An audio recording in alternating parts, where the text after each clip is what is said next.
স্বপ্নপূরণ একাডেমিতে তোমাদের সবাইকে স্বাগত। আজকে জিডি এক্সাম ছিল, তো ফার্স্ট শিফটের কিছু জিকে কোশ্চেন আমি নিয়ে এসেছি। এই জিকে প্রশ্নগুলো তোমরা একটু মিলিয়ে নেবে যে কার সঠিক হয়েছে। আমার স্টুডেন্টরা কিছু পাঠিয়েছে জিকে, সেগুলোকে আমি নিয়ে আজকে আলোচনা করছি। ঠিক আছে, ফার্স্ট শিফটে পড়ছে, লেখা আছে এসএসসি জিডি এক্সাম 2021 মে মাসে। ঠিক আছে, ফার্স্ট শিফটে এখানে বলছে ভারতীয় সাহিত্যে আদি কবি কাকে বিবেচনা করা হয়? অপশন এ বলছে বাল্মীকি, অপশন বি বলছে তুলসীদাস, আর অপশন সি কালিদাস, আর অপশন ডি রবীন্দ্রনাথ ঠাকুর। কি হবে? আমাদের আনসার হয়ে যাবে কি যে বাল্মীকি। আনসার কি হবে? এ ফার্স্ট। চলো তারপরে দেখো 2 নম্বর প্রশ্নটা বলছে নিম্নলিখিত রাজ্যগুলির মধ্যে কোনটি আরাবল্লী প্রকল্পের অন্তর্ভুক্ত নয়? ধরো আরাবল্লী যে প্রকল্প আছে, তো কোন কোন রাজ্য তার মধ্যে অন্তর্ভুক্ত নয়, সেই রাজ্যটাকে তোমাদের বের করতে বলছে। এ অপশন হচ্ছে গুজরাট, বি দিল্লি, সি রাজস্থান, আর ডি মহারাষ্ট্র। কি আনসার হবে? আচ্ছা, মনে রাখবে যে আরাবল্লী পর্বতে অন্তর্ভুক্ত রাজ্যগুলির মধ্যে আছে গুজরাট, দিল্লি, রাজস্থান আর হরিয়ানা। তাহলে এখানে অপশন কি হয়ে যাবে? D last, Maharashtra. বুঝে গেল? আচ্ছা, তারপর দেখো 3 নম্বর প্রশ্নটা বলছে রাজপুত সম্প্রদায়ের ঐতিহ্যবাহী সমাধি বা স্মৃতি সৌধকে আমরা কি বলা হয়? একটা হচ্ছে স্তূপ, বি অপশন বলছে ছত্রি, সি অপশন বলছে মাকবারা। কি হবে? অপশন হবে বি থেকে ছত্রি হয়ে যাবে। বুঝে গেছে? আচ্ছা, তারপর বলছে নিম্নলিখিত নিচের কোনটি ছত্তিশগড়ের একটি বিখ্যাত লোকনৃত্য? আজকে দেখবে ফার্স্ট শিফটে দুটো আসছে, এই লোকনৃত্য থেকে দুটো প্রশ্ন ছিল। আচ্ছা, এখানে বলছে এ অপশন রাজ, B option Kolattam, C option Karma, আর ডি অপশন মোহিনীঅট্টম। কি হবে? অপশন সি হয়ে যাবে, কর্মা হয়ে যাবে। ছত্তিশগড়ের একটি বিখ্যাত লোকনৃত্য। আচ্ছা, তোমার প্রত্যেকে কিন্তু এই লোকনৃত্য গুলোকে পড়ে যাবে ভালো। আচ্ছা, 2024 সালের নভেম্বরে এসএসবি এর মহাপরিচালক ডিজি কে ছিলেন? অপশন এ বলছে দলজিৎ সিং চৌধুরী, অপশন বি বলছে অমৃত মোহন প্রসাদ, আর সি বলছে সঞ্জয় সিনহা। আচ্ছা, এখানে এমন একটা প্রশ্ন দিয়ে দিয়েছে ম্যাক্সিমাম ছেলেমেয়েদের ভুল হয়ে যাবে। তার কারণ একটু যদি প্রশ্নটা পড়ো যে 2024 সাল বলেছে, তাহলে কিন্তু আমরা বি অপশনটা নেব, অমৃত মোহন প্রসাদ। যদি বলে 2024 সালের জায়গায় 2025 বা 26 যদি বলে, তো আমরা কি করব? সঞ্জয় সিনহা করে দেবো। কিন্তু এখানে 2024 বলেছে, তাই আমাদের অপশনটা কি হবে? বি থেকে হবে।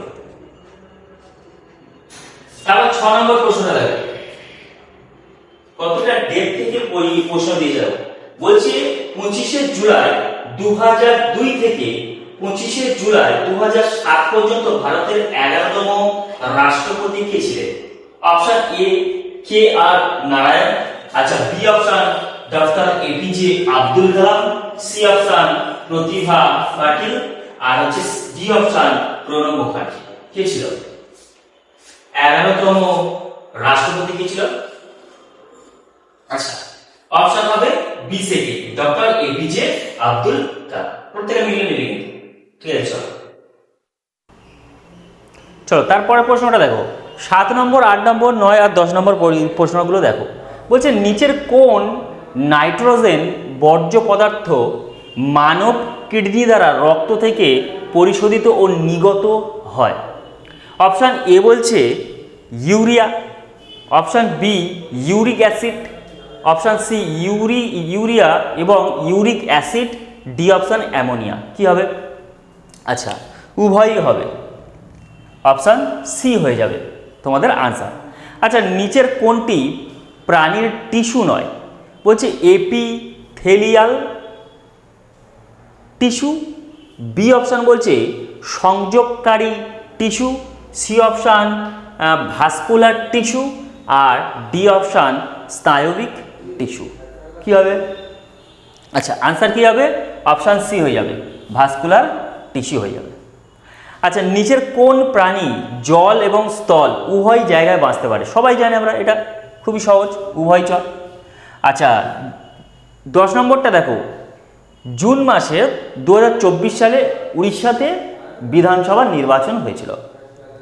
সেই নির্বাচনে উড়িষ্যার শাসক দল ছিল, মানে নির্বাচন হওয়ার আগে বিজেডি বলে একটা দল ছিল, যেটা নবীন পট্টনায়কের দল ছিল।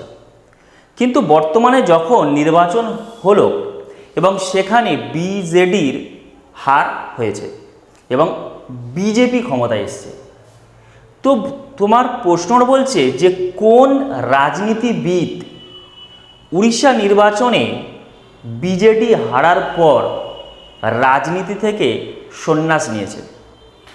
অপশান এ বলছে বিকে পান্ডিয়ান, অপশান বি নবীন পট্টনায়ক, সি অপশান বলছে সুদর্শন পট্টনায়ক। কী হবে?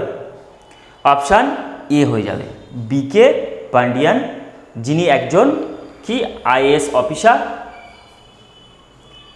তিনি উড়িষ্যা নির্বাচনে বিজেডি হারার পর তিনি অবসর নিয়ে নিয়েছেন রাজনীতি থেকে।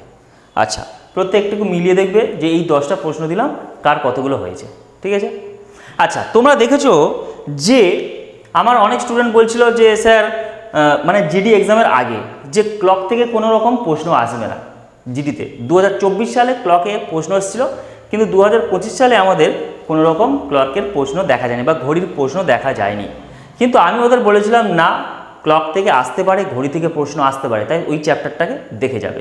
কিন্তু আজকে দেখা গেল যে 21 তারিখের যে ফার্স্ট শিফটে তোমাদের জিডি এক্সাম হয়ে গেল, সেখানে কিন্তু দুটো ঘড়ি থেকে প্রশ্ন এসেছিল। কি কি? একটা দিয়েছিল ওখানে টাইম বের করতে, বলছে 10টা এবং 11টার মাঝে 165 ডিগ্রি কখন তৈরি হবে, একটা ছিল। আরেকটা ছিল যে তোমার ওই রকম যে 12টা বাজে, 12টা বাজতে আর 10 মিনিট বাকি আছে বা এরকম 5 মিনিট লেট হয়েছে, এরকম লেট ফাস্ট এরকম একটা দিয়েছিল প্রশ্নটা। আমি ঠিকঠাকভাবে দেখিনি, তো আমি দেখলাম যে ঘড়ি থেকে প্রশ্ন এসেছিল, ঠিক আছে? চলো, আমি বলেছিলাম যে 21 তারিখে যে ঘড়ি থেকে প্রশ্ন এসেছিল, একটা প্রশ্ন ছিল যে 10টা এবং 11টার মাঝে কখন 165 ডিগ্রি অ্যাঙ্গেল তৈরি করবে, এরকম একটা এসেছিল। আরেকটা এসেছিল প্রশ্ন যে বলছে একটি ঘড়ি, ধরো একটা টাইম দিয়ে দিয়েছে 12টা বাজতে 10 মিনিট বাকি বা 5 মিনিট ফাস্ট হয়ে যাচ্ছে, 5 মিনিট স্লো হয়ে যাচ্ছে, এরকম টাইপের একটা প্রশ্ন দিয়েছিল। সঠিক আমি জানি না, তবে এরকম টাইপের এসেছিল। তো সেই জন্য আমি আজকে তোমাদের এই ঘড়িটাকে মানে প্রশ্নটা নিয়ে এসেছি।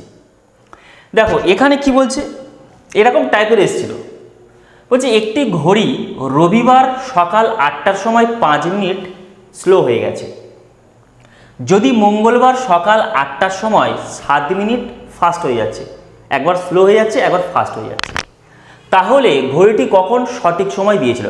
একদম সেম টু সেম প্রশ্ন এসেছিল। তো কি করবে দেখো, প্রথমে ফর্মুলা লেখো,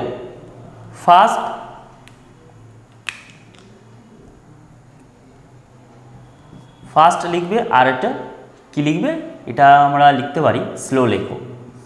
আর fast plus slow into total time,